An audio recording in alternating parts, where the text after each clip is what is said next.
My name is Mohammed Ali. I'm a professor at Emory University, and I'm a family physician in the United States. I am very lucky to be the winner of the Kelly West Award this year at the American Diabetes Association. And this award, in this case at least, in my view, it's a representation of the work of the Emory Global Diabetes Research Center, and not just me alone. And so I'm very grateful to my colleagues and to my collaborators around the world.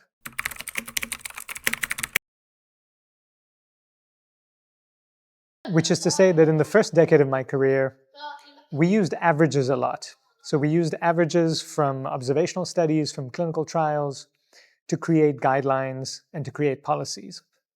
And what we have found over time, and that has been a big shift in the last decade, has been this idea that averages hide variation.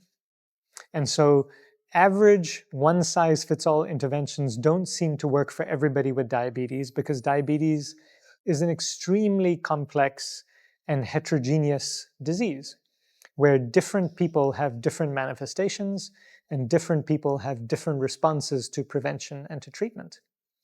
So I think that's the biggest shift. Now, the challenge is how we actually do that, how we implement that in practice and policy. And so I think that is what I'm going to propose as the big research agenda for the next decade to come.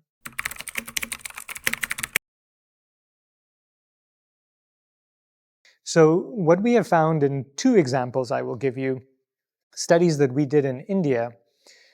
My colleagues at the Emory Global Diabetes Research Center, who went and actually translated that into larger scalable programs and into potential policy changes in India, the biggest thing that made the difference were three things. Number one, that our evidence was always very consistent of benefit. Number two, that they engaged policymakers and the decision makers early in the conversation. And three, that they showed success in a reasonable amount of time. They didn't convince people to join in and make a policy change and said, oh, this is going to benefit us in 20 years. They actually showed benefits in short periods of time, 6 months, a year, 2 years, and that helps reinforce continuing on to do this. The examples I'm giving you are a study called India Works, where we took diabetes prevention lifestyle changes to 10 big employers in India. And that was led by my friend and colleague, Dr. Mary Beth Weber. And the second example I'm giving you is something called the iTrek study, where Dr. Shivani Patel and Dr. Nikhil Tandon took our quality improvement studies of care delivery in diabetes and translated that to an entire population of 1 million people in the state of Punjab. And so I think both of those are really good examples of how we have tried to scale some of our interventions.